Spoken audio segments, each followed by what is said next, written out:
Hello guys! Good afternoon. Nandito ngayon ako sa Tarlac at paggala-gala. Ngayon nandito ako sa isang fish pond. Kita dami fish. Malawak tong pinaka fish pond nila. Kaso sabi nila wala namang kinakaan, di pa daw sila kumakain ito. Anong kaya ito? Tapos doon yung bibi, mga itik.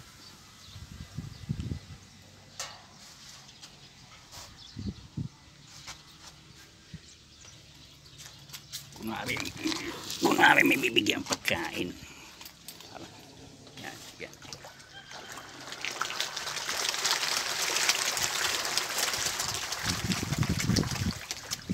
Oh, napeke ko sila kanila pagkain. Dami.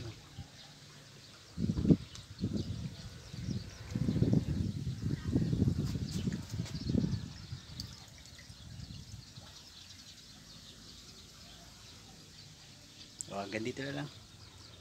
Balik na ako sa pwesto ko. Bye bye.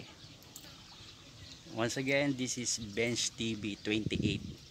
Subscribe and follow my videos and my bye bye. Hinahanap na ako eh. Bye bye.